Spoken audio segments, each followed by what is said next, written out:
Luke, I'm wondering if you've spent a lot of time in hockey, of course, as a player and now as a coach, and not that you would want to be behind the bench under these circumstances, but when you think back about your journey through the NHL and as a coach, and where you are now and what's happening, what are the things that come to mind? Well, I think, like you said, Marty, through the whole journey, I've kind of gained that experience in different situations as a player and assistant coach, whether it be upstairs or on the bench, and a head coach in the American League and Spangler Cup. You roll it all together, and I think that experience has helped me with this situation and prepared me for it, and I feel comfortable in it. So, just honored to be working for the Montreal Canadiens, and such a historic past, and for us with this team to kind of bring back and relive some of the great memories of winning in the playoffs, that we're just excited about that right now. Jean-François Chaumont. Good morning, Luke. I'm just curious to know for the sixth game, before the game in Montreal, will you be the kind of coach who will prepare maybe a special speech, or there's not much to say at this time? The guys will know what's on the line. Yeah, we've, I think, done a good job with the staff, and Dom's obviously still quite involved. He can't be here face to face, otherwise, other than the Zoom meetings that we do have with the players at time to time. But we have a good game plan for the players, and we keep it simple. The guys are playing great. They're bought in and really skating hard and playing the system to a T for us defensively, which is very frustrating for the other team or teams that we have played. So right now we try and keep it bullet points, keep it playing the same way, emphasize a few things, maybe make a few alterations here or there. But the guys are great. We have a good veteran core that are leading the way inside the dressing room internally. So that really helps as well. So right now, the guys are confident. We want to keep them confident, not give them too much information, but just bring up, I think, a few of the main points that they're doing well, and just to encourage them to keep doing that. Stu Cowan.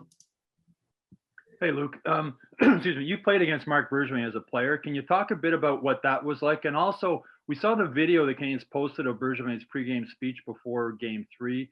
What impact do you think that had on the team? And since he's a former player, does that maybe resonate even more in the room? Yeah, I think you're right, Stu. I think Berge is a passionate guy. He's a passionate player, and he's still passionate as GM.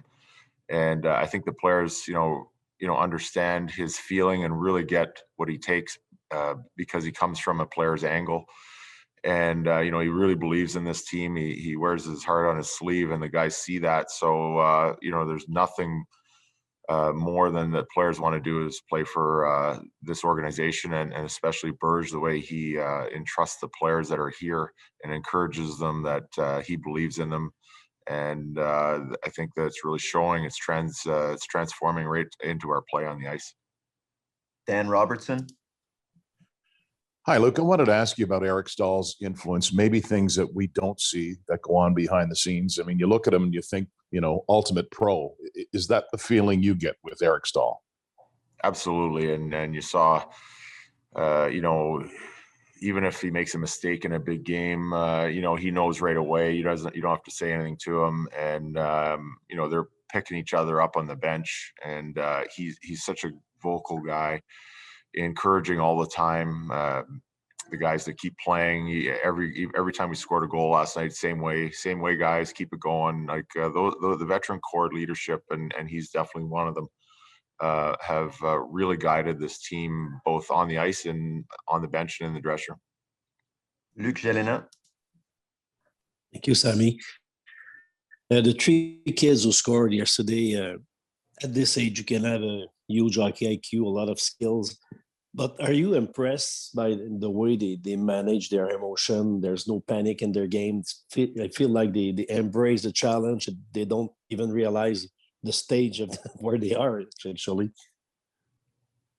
Yeah, well, I think, with KK and Susie, they both had a chance to play in last year's playoff bubble. So that was huge experience for them, and they performed really well. So that's kind of transforming into this year, great for them, and even one more step further in the maturity as a player and as a person. So, I think a good example of that is KK yesterday when the high sticking penalty was reviewed and reversed. Obviously it was a good blow to the face, and he manages his emotions well for a young guy.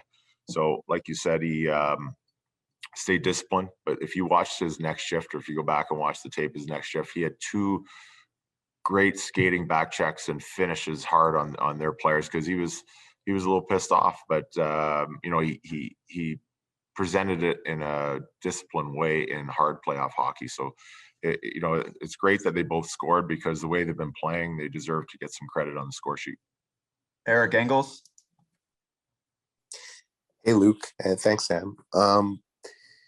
When you look over your experience as a player and as a coach, what is the value in the team and the players taking over the bench, creating the scenario for the coaches where not much does need to be said, and especially in this year where so much change went on in terms of the way Dom implemented this system and how the players have taken it over and executed it in this playoffs? How much value is there in that, and how does that apply in the situation you're going into tomorrow?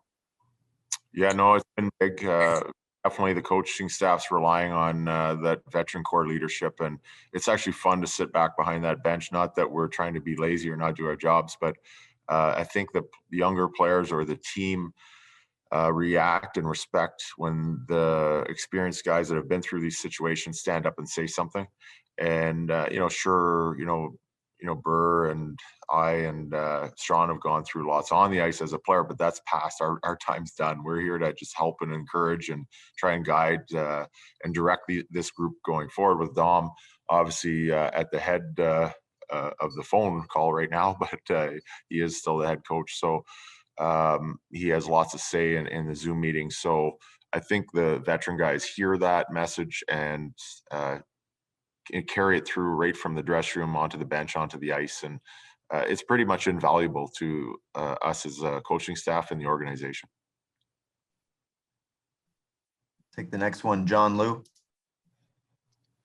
Hi, Luke. In your playing days as a very physical shutdown defenseman, when you take a look at how this team has been able to frustrate the Vegas Knights, especially last night, what elements from your game do you see reflected in the way that this team is playing that have led to that frustration in your opponent?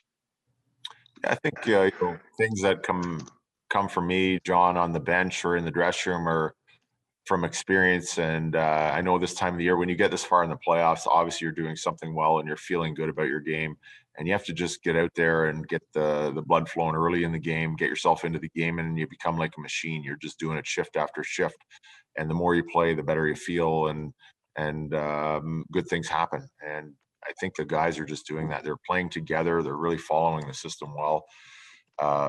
Frustrating the other team. We're back checking harder than we're probably attacking right now. So that's a good example. Is we're trying to attack hard, and when we don't have the puck, we're tracking even harder.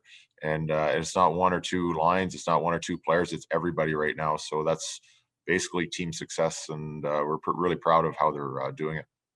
We'll take one more so Coach can make the bus. Alexis Bélanger-Champagne. Good morning, Luke. People outside of the media and fans are seeing something special going on now, and we've asked this question a lot throughout the season. But when you look at it now, what's making this group very unique or different than what you might have seen in the past, and how do you explain this success right now?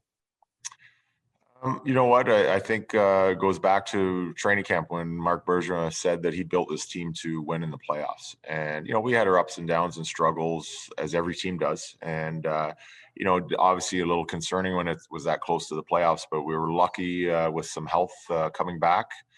And we just kind of clicked halfway through that Toronto series, and we just started to find our way. And I think it's very exciting. The guys love playing for each other. We're starting to get fans back in the Bell Center, and hopefully that keeps growing, and because they're feeding off of it. And I know it's a big week coming up in Quebec with Saint Jean Baptiste Day. So what a festival that would be if we could get more fans in and excite the players and have a really good celebration, because that's just what it feels like right now. It feels like a celebration, and we're not satisfied. We're just enjoying the ride and the run because the players deserve it. They're earning it. And we just, as a coaching staff, really enjoying watching them have the success that they deserve because they've really earned it on the ice. Thanks for your time, Coach. Thank you. Merci. Good.